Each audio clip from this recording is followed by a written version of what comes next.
Alamin ang kapalaran mo sa araw na ito. Pang-araw-araw na horoscope April 2, 2021.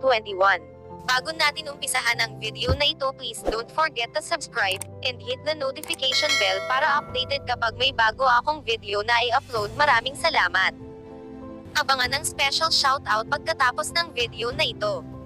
Pang-araw-araw na horoscope ay tumutulong sa iyo upang masuri ang likas na pangyayari na nangyayari bukas, ngayon mismo. Ang isa sa mga pangunahing bentahe ay malaman mo ang mabuti at masamang resulta na darating sa iyong buhay bukas sa pamamagitan ng pagsusuri ng paggalaw ng mga konstelasyong pangplaneta. Ito, malalaman mo ang tungkol sa mga bagay na maiiwasan o isaalang-alang, napatunayan man o hindi ang iyong bukas na maging mabunga at progresibo at kung ano ang mga hadlang at hamon na dapat mong harapin sa tulong ng pang-araw-araw na horoscope.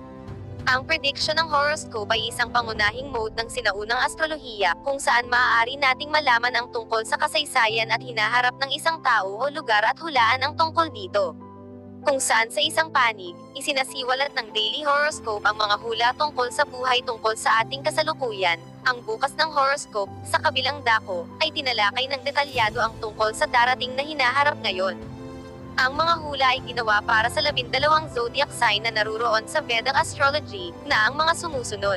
Aries. Ito ay oras para sa pagsuri sa iyong trabaho o pag-edit, mahal na Aries, at masisiyahan ka sa pahinga sa ganitong paraan. Gayunpaman, ang pagpuna o maling komunikasyon ay posible sa isang menor de edad na hamon ng Mercury-Saturn na nagpapaalala sa atin ng mga bahid kaysa sa mga pakinabang ng isang sitwasyon. Gawin ang iyong makakaya upang maging may kakayahang umangkop at iwasang isa-puso ang mas maliit na mga problema at abala. Habang posible ang presyon ng kaisipan, isang aspeto ng Mercury-Pluto na nakaka-impluwensya sa araw ang makakatulong sa iyo na makita ang halaga ng diskarte. Maaari kang makinabang mula sa paghuhukay ng kaunti sa isang bagay.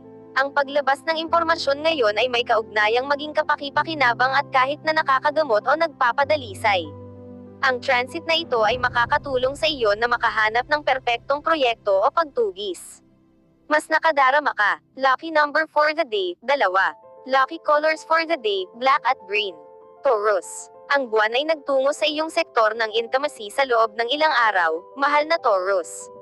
Ang mga saloobin at marahil ang mga pakikipag-ugnayan ay madaling maging seryoso ngayon dahil mayroong ilang kabigatan sa lakas ng araw. Karamihan sa mga ito ay nakapaligid sa iyong karera, direksyon sa buhay, ambisyon, kaibigan, o reputasyon. Habang nais mong tanggalin ang iyong sarili mula rito, maaari itong maging isang hamon sa ngayon. Gayunpaman, mayroon kang mga tao sa iyong sulok. Kung maaari kang tumuon, ang mahusay na enerhiya ay nasa iyo para sa paglutas ng isang misteryo o pagkahagis ng iyong sarili sa isang proyekto ng pagkahilig. Medyo mas matapang ka kaysa sa dati tungkol sa pagbabahagi ng mga pribadong bagay, o ang iba ay pinagkakatiwalaan ka ng kumpidensyal na impormasyon. Ang mga komunikasyon, lalo na sa mga kaibigan, ay lalong malalim o kapaki-pakinabang. Ang iyong sariling mga saloobin at pag-iisip ay maaaring humantong sa iyo sa mahahalagang lugar. Napakahusay na oras para sa pagtuklas ng mga bagong layer ng isang sitwasyon. Lucky number for the day, 2. Lucky colors for the day, yellow at green. Gemini. Ang buwan ay nagtungo sa iyong sektor ng pakikipagsosyo sa loob ng ilang araw, mahal na Gemini, na nagdadala ng isang mas panlipunan, interactive na tema. Kahit na, may seryoso o matitinding enerhiya na pumapalibot sa iyong mga proseso ng pag-iisip at komunikasyon ngayon, lalo na ang pag-ikot sa iyong mga paniniwala, opinyon, transportasyon, pagbiyahe, at pananaw. Maaaring makitungo ka sa mga menor de edad na abala at nahihirapan kang maghanap ng pagkakataong mag-isip ng malinaw o makita ang malaking larawan. Maaari ding magkaroon ng mga seryosong pag-uusap at pagpuna na haharapin ngayon. Gayunpaman, tandaan na ang mga paghihirap ngayon ay maaaring humantong sa mahusay na mga solusyon. Gayun din, ang isang aspeto ng Mercury-Pluto ay nasa abot tanaw, na tinutulungan kang magamit ng matalino ang iyong mga mapagkukunan. Hinihikayat ka ng transit na ito na pabagalin at bumuo ng mga diskarte, gumawa ng mga plano, at maghukay ng malalim sa isang bagay upang malaman ang higit pa. Ang mga detalye na hindi napansin ng mas maaga ay kaakit-akit at mahalaga sa iyo ngayon. Mas may kamalayan ka rin at naintriga ng mga hindi naka-chart na teritoryo at lahat ng nakatago, bawal, o lihim. Maaari kang makakita ng mga pribadong bagay sa isang bagong antas at maaaring makahanap ng isang pambungad sa isang isyu na sa palagay mo ay sarado. Lucky number for the day 7. Lucky colors for the day, red at green. Cancer, ang buwan ay lumilipat sa iyong sektor ng trabaho at kalusugan sa loob ng maraming araw. Mahal na Cancer, inilalagay ka sa perpektong pag-iisip upang maitakda ang tama. Ang mood ay nasa seryosong panig sa mga aspeto ng Mercury kina Saturn at Pluto. Posibleng dapat kang makitungo sa higit sa karaniwang mga abala o hindi ka nais-nais na payo at pagpuna, ngunit wala kang mahawakan. Subukang huwag seryosohin ang mga offhand na pananalita, kahit na lumalabas na salungat. Sa pamamagitan ng pag-iwas sa matinding pagkilala sa mga bagay na ito, mapapanatili mo ang kaunting pagpipigil at masiyahan sa mga pagkakataon ngayon. Kung inilalagay mo sa likuran mo ang ilang mga maseselang detalye, maaari kang maging partikular na uudyok upang maayos ang iyong buhay sa mga pangunahing paraan. Maaari kang magtakda ng mga patakaran at limitasyon at makakuha ng mga bagong pananaw sa iyong mga relasyon o proyekto ngayon. Nakatuon ka sa kung ano ang malaki, at wala kang gaanong pag-aalala tungkol sa mga extra. Ginagawa itong isang mahusay na oras para sa makabuluhang trabaho. Ang mga pag-uusap ay maaaring maging napakaliwanag, lalo na ang mga tumutukoy sa mga interes ng pilosopiko at sa hinaharap. Mayroon kang kaunting lakas ng loob kaysa sa dati upang maghanap at harapin ang katotohanan. Napakahusay na oras para sa pag-unawa sa bago o ibang pananaw. Lucky number for the day, 1. Lucky colors for the day, violet at blue. Leo, ang buwan ay gumagalaw sa iyong sektor ng pagplay at kagalakan sa loob ng ilang araw. Mahal na Leo, pinapasok ka sa mood upang ibahagi, ipahayag, at masiyahan ka sa iyong sarili. Habang ang pagtulak sa mga hangganan ay medyo may katuturan ngayon, ang mga enerhiya ngayon ay may posibilidad na paboran ang isang mas isinasaalang-alang, seryosong diskarte pansamantala. Ang pagkahilig ay mag-isip ng mas malalim tungkol sa mga bagay o mga lugar ng problema. Ang isang tao ay maaaring may pagpipigil o kritikal, ngunit mas mainam na huwag mong isapuso ang mga bagay na ito. Sa mga kasalukuyang paglilipat, mas madaling makita ang mga bahid ng isang sitwasyon bago ang mga pakinabang nito, at kung hindi ka tumira, makakatulong ito sa iyo na ayusin ang mga problema. Layunin na ituon ang pansin sa mga bagay na maaari mong kontrolin o pagbutihin kaysa sa mga nakakainis na abala na nangyayari kahit anong gawin mo. Mayroong isang maliit na ugali na bicker sa isang pakikipagsosyo o sa isang taong malapit sa iyo, ngunit maaari itong mapagtabi kung ilalagay mo ang iyong isip dito. Ang isang transit na Mercury-Pluto ay tumutulong sa iyong maging maayos. Ang pagtatrabaho patungo sa mga layunin sa kalusugan at fitness ay maaaring umunlad, at ang mga pagsisikap na may kasamang pagtatasa, pagsasaliksik, at pagsisiyasat ay pinapaboran. Ang mga mahahalagang pag-uusap na nagbabalot ng mga bagay o higit na naigalilinaw ng isang bagay o naglalagay ng mga patakaran ay maaaring maging reward ngayon. Ang susi ay maging matyaga at iwasan ang paglukso sa mga bagay. Ito ay isang oras para sa pagtingin ng isang bagong layer sa isang sitwasyon at pakiramdam ng mas mahusay para dito. Lucky number for the day, 4. Lucky colors for the day, green at white. Virgo, ang buwan ay lumilipat sa iyong sektor ng bahay at pamilya sa loob ng maraming araw, mahal na Virgo, at nakikinabang ka mula sa ilang downtime, na inilalagay ka sa perpektong estado ng pag-iisip upang makakuha ng isang bagong pananaw. Layunin na maging madali sa iyong sarili at magpakumbaba sa iba na may alitan sa Mercury-Saturn na pumupukaw ng isang ugali para sa negatibong pag-iisip o hindi kinakailangang pagpuna. Ang mga seryosong saloobin, alalahanin, o abala ngayon ay madalas na umikot sa trabaho, pakikipagsosyo, at mga usapin sa kalusugan, dahil ito ang mga apektadong tema sa iyong solar chart. Pansamantala, nakikita mo ang mga bahid ng mas malinaw kaysa sa positibo. Kahit na, ang iyong ambisyon ay nagdaragdag o pagtaas ng pagganyak ngayon. Mahahanap mo ang iyong sarili na medyo determinadong maghukay ng kaunti pa sa isang paksa. Maaari itong maging isang malakas na oras para sa mga romantikong bagay o malikhaing proyekto at libangan kung saan ikaw ay nauudyok at nakatuon. Maaari kang matuto ng isang bagay na nagpapalakas ngayon. Lucky number for the day, 9. Lucky colors for the day, violet at blue. Libra, ang buwan ay nagtungo sa iyong sektor ng komunikasyon sa loob ng maraming araw, mahal na Libra, at mas nagtataka ka at nakatuon sa pag-iisip kaysa sa dati. Ang mga enerhiya ngayon ay nasa medyo seryosong panig, na maaaring gumana para sa o laban sa iyo, o medyo pareho. Ang isang menor de edad na hamon ng Mercury-Saturn ay tumuturo sa posibleng negatibong pag-iisip o pakikipag-usap dahil maaari kang makitungo sa hindi pagkakaunawaan o pagkaantala na hindi mo inaasahan. Maaari itong humantong sa isang pagkakataon upang mapabuti at mag-edit, ngunit kung wala sa iyong kontrol, subukang pagtuunan ng pansin sa mga bagay na nagagawa mong gawing tama o magpahinga mula sa sobrang pag-iisip bago bumalik sa mga lugar na may problema. Ang isang impluwensyang Mercury-Pluto ay tumutulong sa pag-ikot ng mga bagay. Maaari mong pakiramdam lalo na uudyok upang magsumikap upang mapalakas ang kita ng iyong pamilya o ang iyong kakayahang muling likhain ang iyong kapaligiran sa pamumuhay sa bahay. Ang focus ay sa pagiging maayos. Mayroong isang kapaki-pakinabang na pagtuon sa pagkuha ng mga detalye ngayon, at bawat bilang ng kaunti. Lucky number for the day, 6.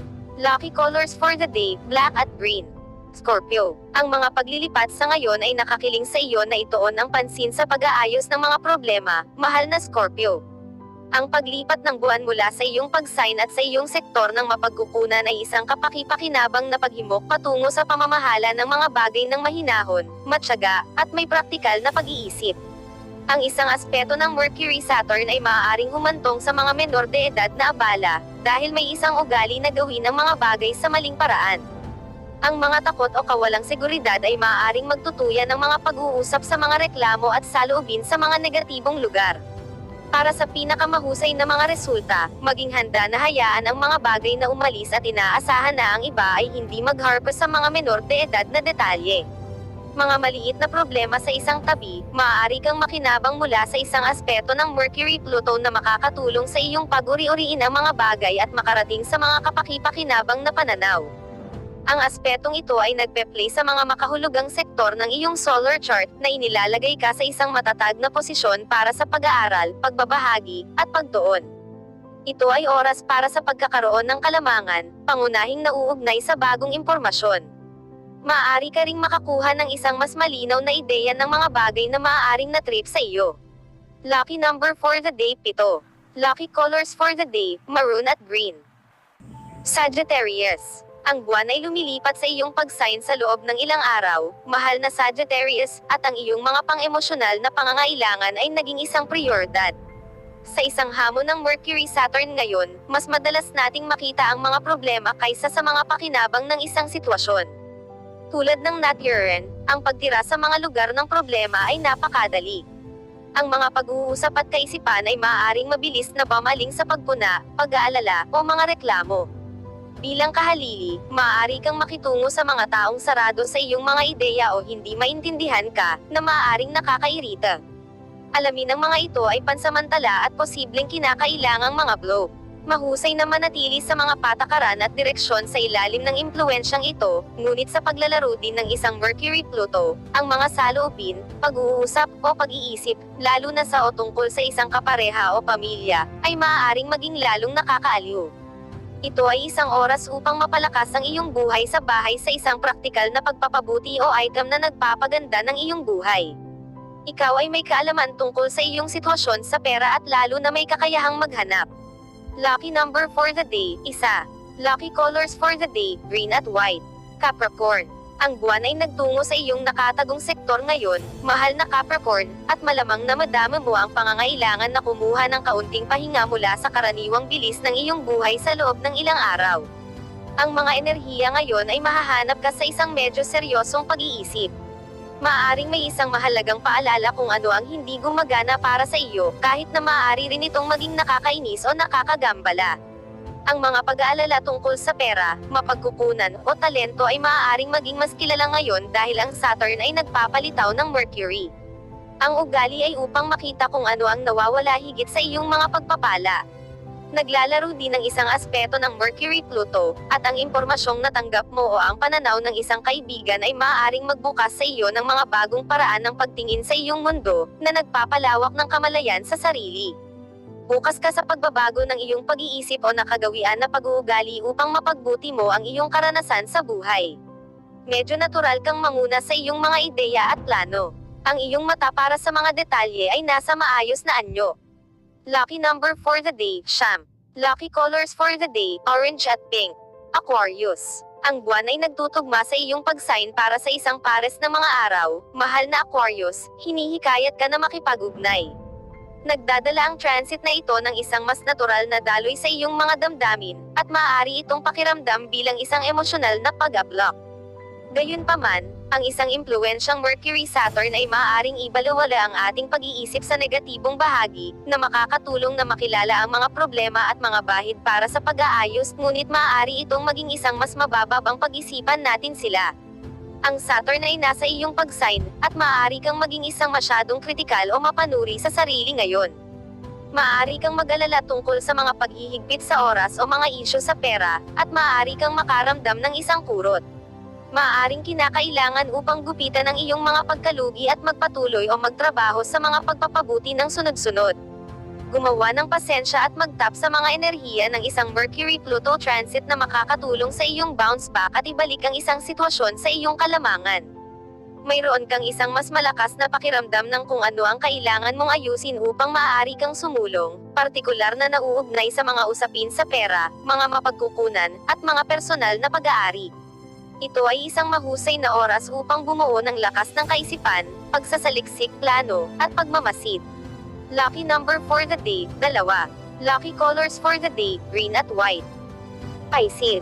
Ang buwan ay lilipat sa tuktok ng iyong solar chart sa loob ng ilang araw, mahal na Pisces. Sa tulong ng isang sextile ng Mercury-Pluto, madarama mo ang isang matinding pagnanais na pag-uri-uriin ang mga bagay, maging maayos, at pangalagaan ang negosyo.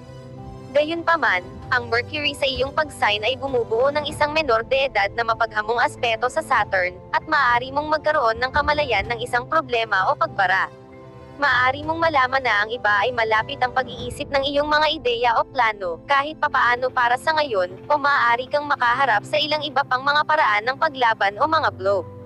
Sa kasamaang palad, ang iyong pakiramdam ng personal na layunin ay nagpapalakas sa pamamagitan ng suporta at suporta ng isang taong mahalaga sa iyo. Ang pagkakataon ay maaaring lumitaw upang makakuha ng karagdagang pag-unawa sa iyong sarili, sa iba, at sa iyong sitwasyon.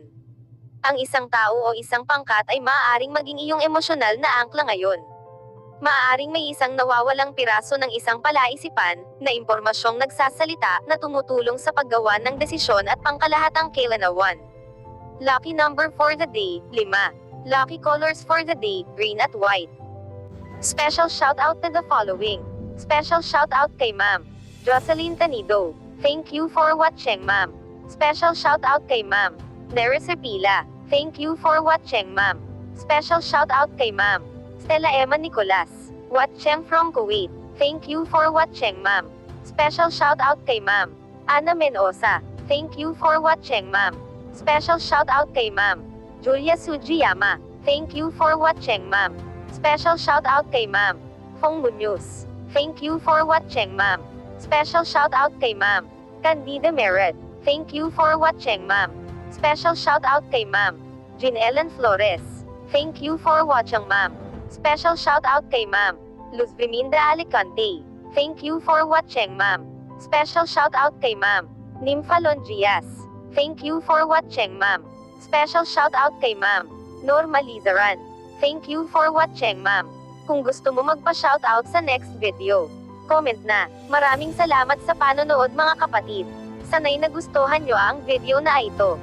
Please don't forget to subscribe and hit the notification bell para updated kapag mayroon akong bagong video na upload. See you in my next video.